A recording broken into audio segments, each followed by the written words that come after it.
สดกินพอใหญ่น้ำต้มมันจะมีแห้ง มีมันสาดแล้ววันที่3ไปเติดไป3 4 5ก็ต้องเห็นระวงย้อนยุคบ่แม่นหาเงินดอกอันนี้คือว่าเฮ็ดเป็นการอนุรักษ์ส่งเสริมชีวิตวัฒนธรรมบ้านเฮาโดยระวงลาวเป็นมรดกโลกแล้วเฮาต้องเฮ็ดโอ้เห็นดีแล้วอาจารย์เฮ็ดอยู่บรรทัดห้างนี่พาเบิ่งสบายดีอีหล่ะคำแพงมีผู้สาวอันผู้ไทยกสินมานี่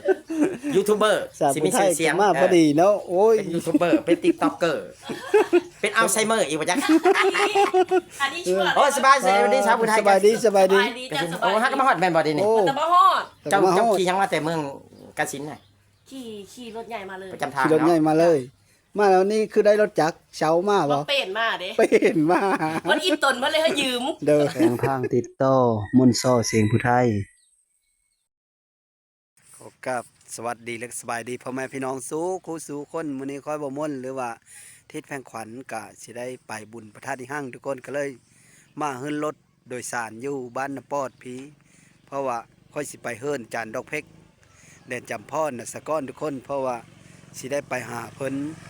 หรือว่าไปหาอาจารย์จำปาเสียงผู้ไทยอยู่เฮิรนอาจารย์ดอกเพชรสะก้อนนะทุกคนไปหาเพิ่นอยู่ห้องอัดสะก้อนเพราะว่าค่อยสิไป3 มื้อ 3 คืนเลยนะจนเท้าแล้วงานท่านี่ห้างเขาจังจากรถมาแล้วเขาก็ขี่รถโดยสารทุกคนตอนนี้ก็กำลังขึ้นรถโดยสารกำลังสิไปสวรรค์พุ่นละตอนนี้ก็ฮอดโรงเรียนแล้วทุกคนคือบรรยากาศอยู่เมืองโรงเรียนซึ่งหรือไม่แค่จะลงอีกวะอุ้ยอย่าว่ามีคนลงอีกฉันเนาะไหลรถบาดนี่ให้เวรมีคนลงลงทางหน้านี่มีคนลงเนาะอะไรน้ำรถแล้วแถวเอาไปฮอดตลาดดงเห็นพากันลงคิดว่าเพิ่นจอดคนลงนะก็เลยซุ่มคอยไทยง่อยท้ายหันก็เลยโตนลงวาสิริให้คนในรถน่ะลงบนสุดท้ายพัดคนที่หนังอยู่ห้องขับพุ่นลงอยู่ดงเห็นนั้นสุดท้ายก็โชเฟอร์ก็เลยบ่ฮู้ว่าซุ่มคอยลงซุ่มคอยก็เลยได้แล่นน้ำหลังรถน้องเอ้ยแขนใหญ่ไดโนเสาร์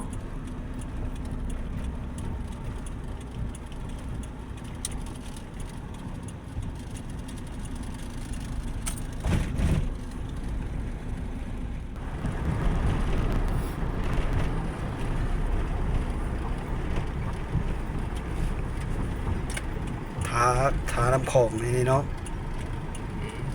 ทาด้าน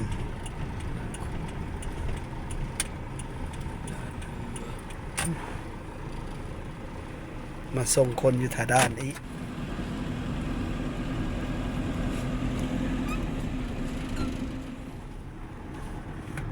ทางคักทุกคน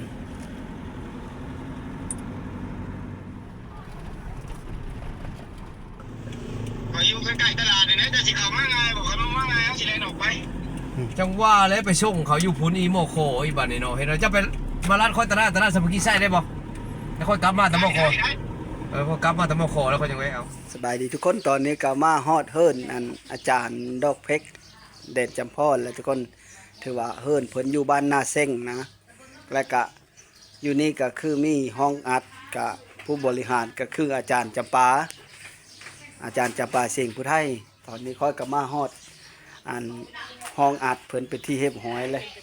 อาจารย์จำปาก็คือหลานชายค่อยนี่แหละทุกคนก็เฮาก็มาฮู้จักนำกันเลยใช่เจ้าบอกเฮาเลย เฮามาฮู้จักนำกันเลยทุกคนตอนนี้เพิ่นก็จักอยู่นำเพิ่นเลยแล้ว เบิ่งนำกันนี่อันนี้ก็คืออ่านไว้ในเลยว่าป่าเสียงสวรรค์เรคคอร์ดเสียงสวรรค์รีคอร์ดอาจารย์ดอกเพชรแดนจำพรทุกคนนี่สบายดีหลานชาย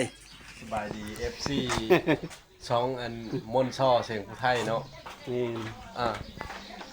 อันนี้ก็คือเป็นบุคคลอีกคนหนึ่งที่อยู่ในตระกูลเสียงผู้ไทย ฟังถามนี่นะเบาสิถามนี่เป็นอาจารย์มาได้จักปีละโอ้กับมีเชิงว่าบ้างตัวเองเป็นอาจารย์เนาะเพื่อคนอื่นเอิ้นใช่หลายกว่าเฮาก็ยึดมั่นกับอาชีพนี้มากหลายปีเติบแล้วเนาะแต่ว่า เริ่มมีคนรู้จักแท้ๆก็ประมาณ 5-6 ปี 5-6 ปีแม่น อืม แต่ค่อยเล่นดนตรีตั้งแต่อายุยังน้อยตั้งแต่อายุ12 ปี โอ้ เล่นดนตรีร้องเพลงตั้งแต่อายุ6-7 ปีตั้งแต่ทรงประมาณถ้าย้อนไปก็ประมาณทรง2004-2005ตอนนี้อาจารย์มีผู้ติดตามเท่าเลยล่ะ ตอนนี้ก็ Facebook ก็ประมาณ 4,000 ปลาย โอ้อ่า YouTube ก็ประมาณ 10,000 ปลาย 10,000 ปลาย โดย มันก็เป็นเรื่องธรรมดาที่เฮามีได้คอยเฮ็ดพิลลงนะ แม่นเลย ส่วนหลายก็เฮ็ดเธออันทีมงานแน่เฮ็ดเพิ่นอันลูกค้าแน่ว่านั่นสิไป อัดเพลงเพลงหนึงเท่าเลยอาจารย์ ตัวนี้อัน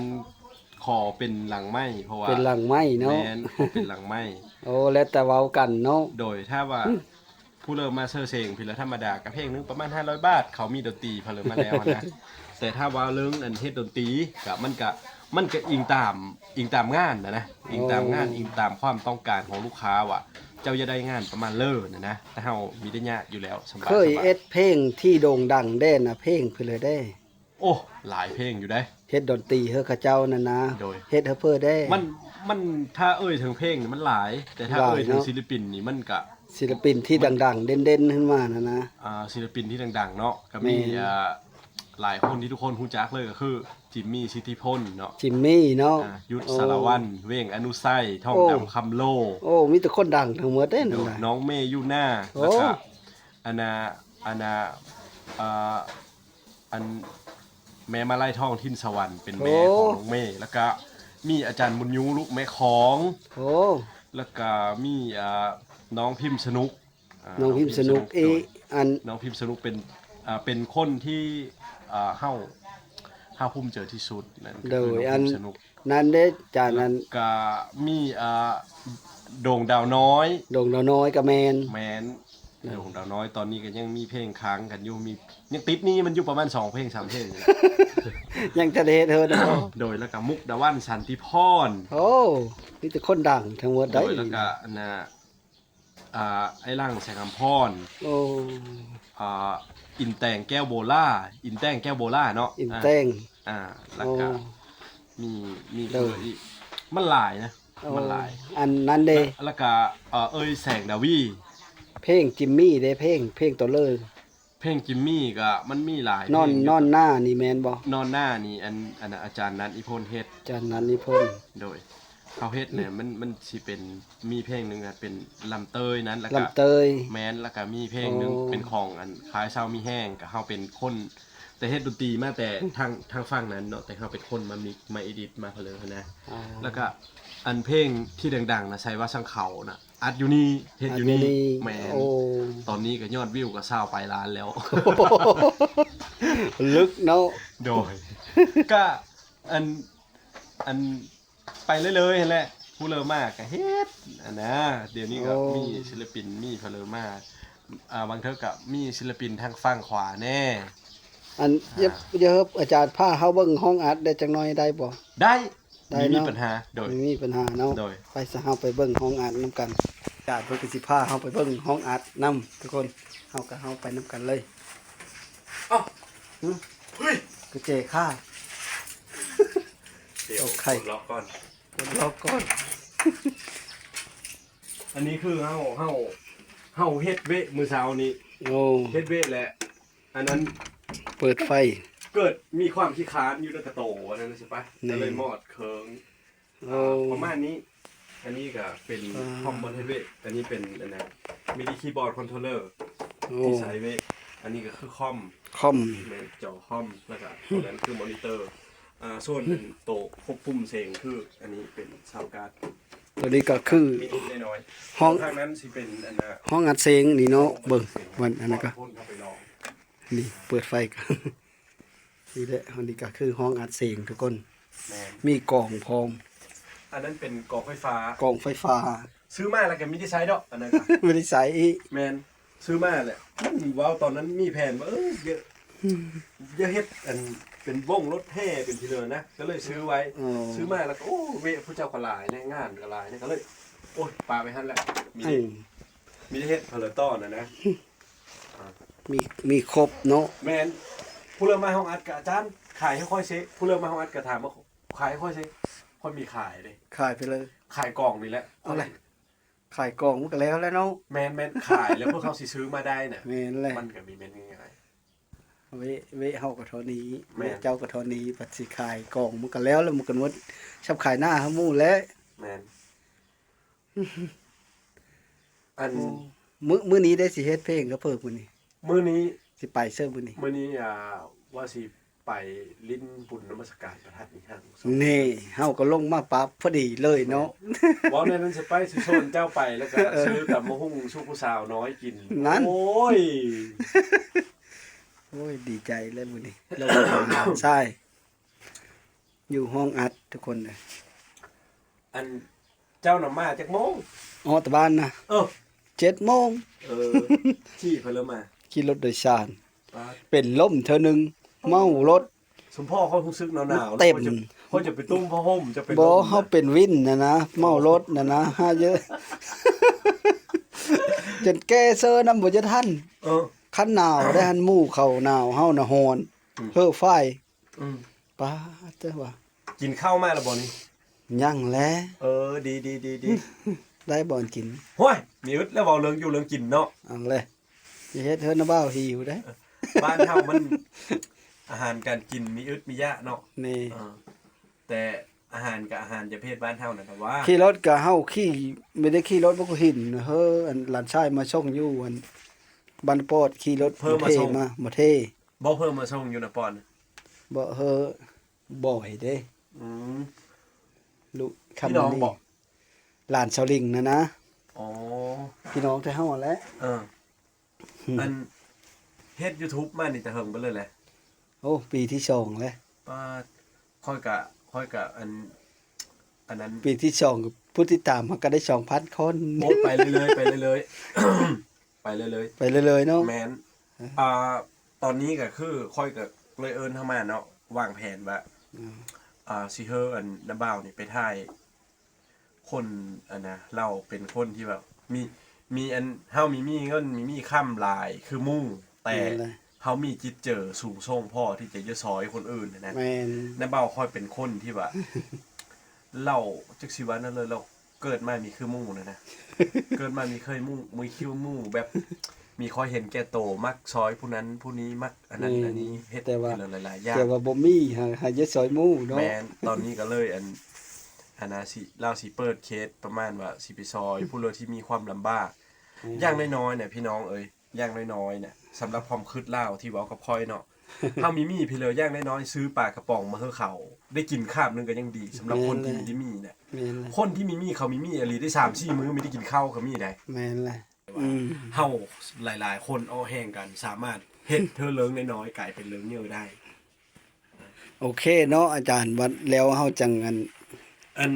เป็นนะ ได้เวลาไปกินข้าวเทงทุกคนเขากลับมาฮอด 11 โมง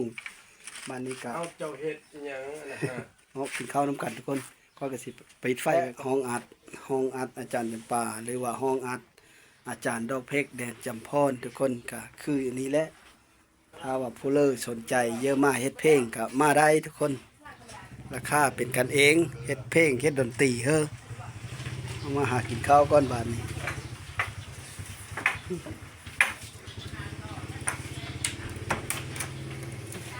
เอาคือมีค่าสปา ฮะ ยังโสดอยู่บ่เดี๋ยวนี้นะ เบา เพ้อซะล้างผักล้างมีอยู่นั้น น้องได้นะฮะ น้องบ่ แม่น เออยังว่าแฟนบ่แม่นบ่ บ่ได้ เท่า มาเห็นแต่สองคนซั่นเนาะแบบว่าเรามาเอ็ดเพลงบ่สิ แม่น อื มันกลายถึงว่าเฮาเฮ็ดเพลงเฮ็ดเวทนำกันธรรมดาเฮามีความฮักแพงมีพี่เลอซอยกันนะ โอ้ เฮาอันนั้นอันนี้พี่เลอก็อาศัยเพิ่มกันได้ แม่นเลยสบายดี สบายดี เอาซื้อนั่นเลยว่ะ สื่อพิมพ์สนุก โอ้เจ้าอันเป็นนักร้อง โดย จักได้จักเพลงล่ะ โอ้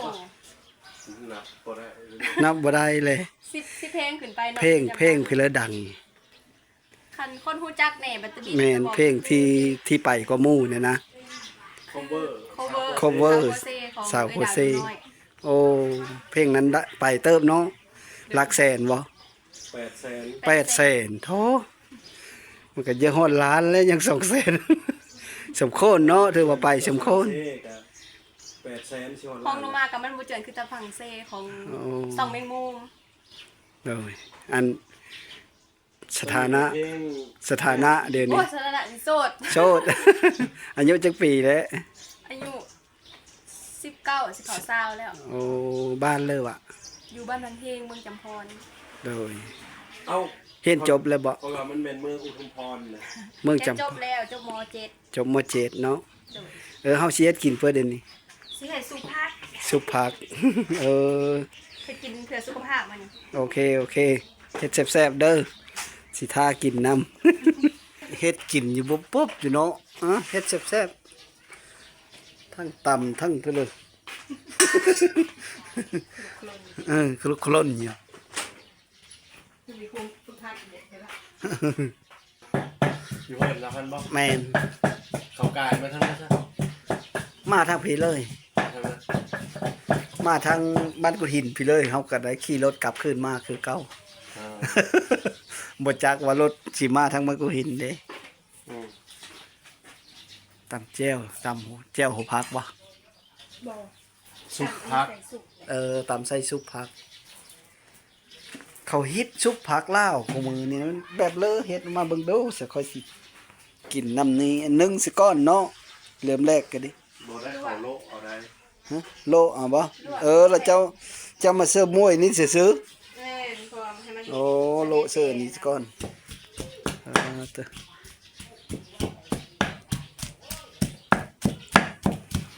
คนลืมดีฉันด้วยลืมดีเลยลืมแล้วนี่เรียนที่ไหนผิด ลืมจีมาพริกล่ะ ไม่เรียนแล้วนั่นน่ะ เออ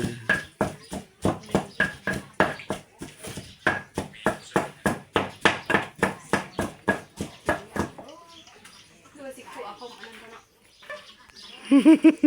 เฮ็ด จังไดเลย หาเพนเลยหามะขวิด พริก อันนี้เอาอันมะขิดนี่ก็ได้ ไม่เลยอันนี้มะขิด3 หน่วยหนึงเลยมีพ่อแล้วตอนนี้ก็ได้เวลากินข้าวแล้ว จากจำปาก้อนเลยฮะเนาะเด้อนี่ต้มบ่ ก้อยขมต้มแซ่บพี่น้องเอ้ย ต้มคอยขมต้มแซ่บเนาะ มาหาลูกหาหลานกันนี่แหละอันกินมิมี่เพิ่นได้ นี่ กินได้บ่ซำนี้ ได้แล้วสำหรับกิน อืม เบิ่งซิมมือก่อน อืม ซิมมือต้มก่อนเป็นอะไรนี่ เอาสิ ยอดเลยป่ะ อืม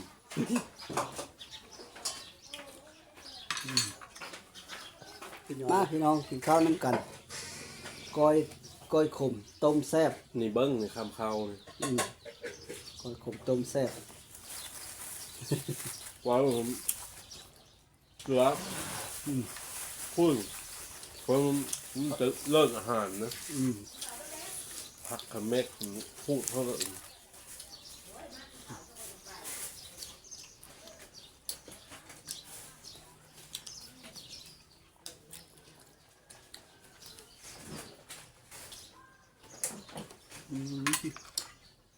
ขมครับเนาะ เบิ่งมันเห็ดคือนะ ยึดเนาะล้นอยู่ยังบ่แล้วเฮ็ด ขั้นตอนสุดท้ายแล้วนี่ เฮ็ดซุปผัก แล้วซุปผักกันทุกคนนะ เอาเจ้ามีกินบ่เจ้ามีเอาน้ของเจ้านะ แต่แซ่บบ่นี่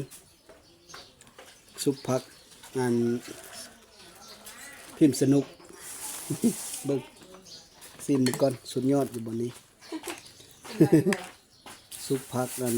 จุดผักบ่มีค่ะไม่เลยแซ่บ ซุปผักสาวพิมพ์สนุก เขากินน้ำอยู่เวลา สดกินเพราะใหญ่น้ำต้มมันจะมีแห้ง นั่นแหละ เพราะใหญ่มนซอ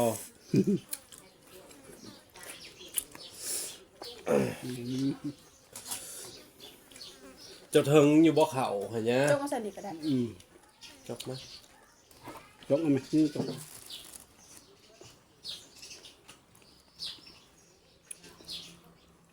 ห่อสม มึง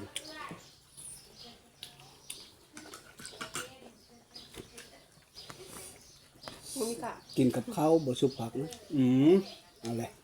จะบอกของกินลิ้นบ่แม่นบ่ ตอง อืม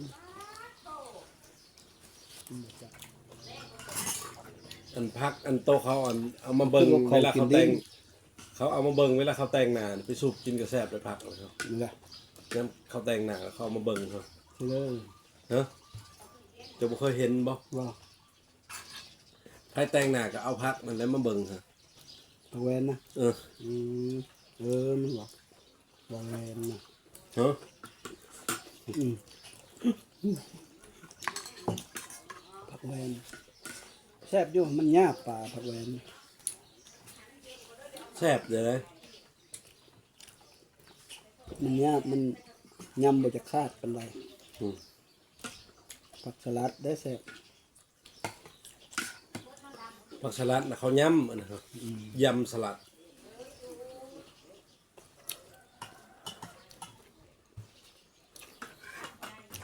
ทุกคนตอนนี้กินข้าวกินน้ำก็ถือว่าแล้วบานนี้ก็ดี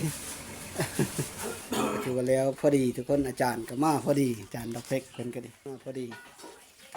กินข้าวกินน้ำสักยา นี่กับเจ้าดิ สบายดีอาจารย์ ย่างอันนี้ กินข้าวแล้ว บ่ทันได้มี ยังบ่ บ่มีเวลามีแต่เฮ็ดเวียก ปาตการขนาด การที่สุดเลย แม่นเลยเป็นผู้รับประมูลบ่ บ่แม่นบ่ได้ประมูลเป็นความใช้บ้านเนื้ เป็ อน ผู้รับไส้ บ่ได้มีการประมูลมีแต่ ลงทุนก่อน โดย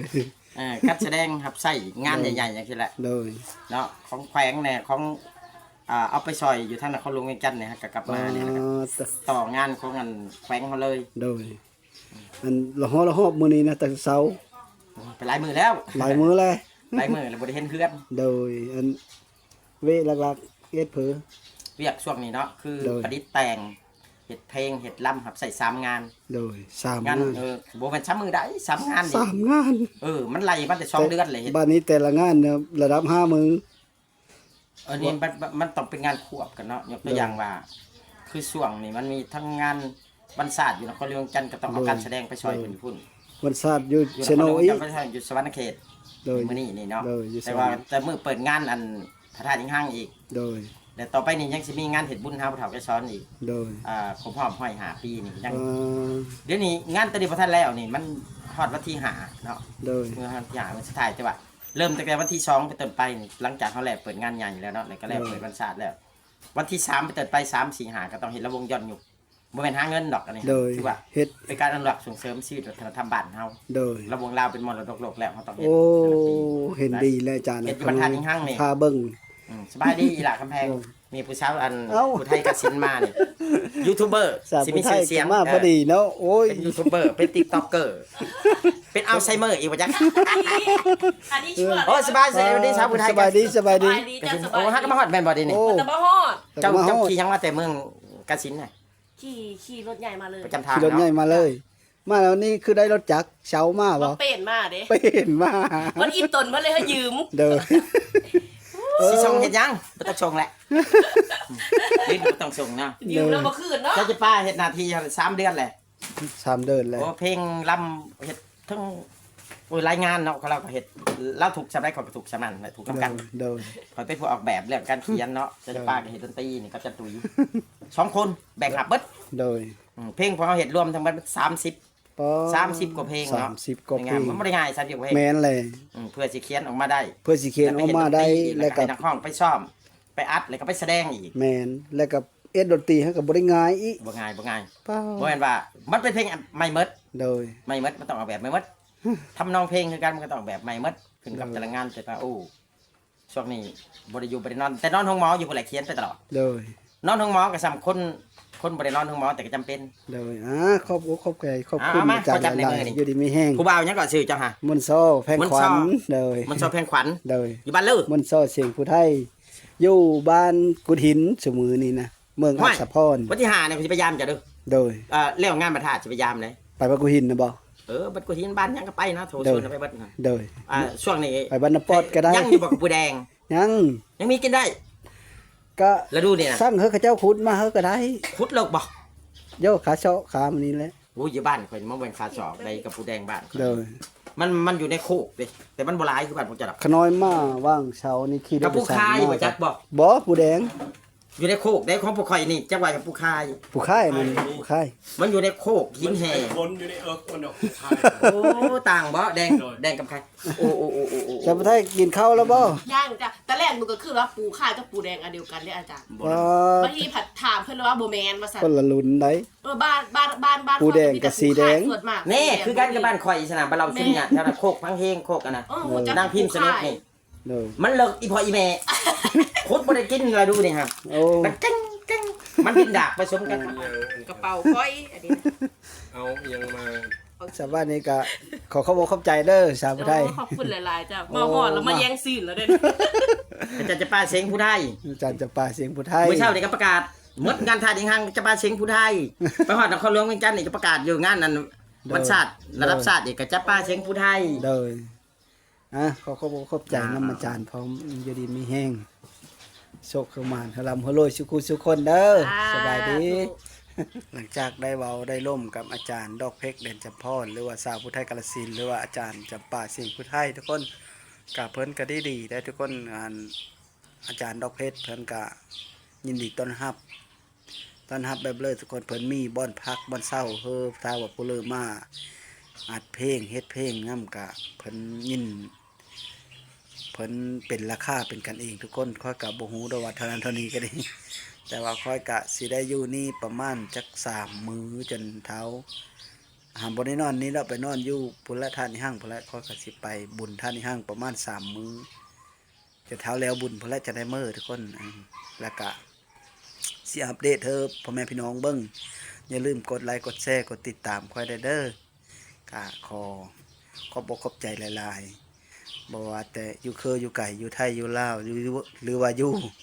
ต่างประเทศก็ดีทุกคนก็ขอขอบใจหลายๆเด้อขอให้โชคได้มันมีขอให้ร่ำให้รวยสุขคน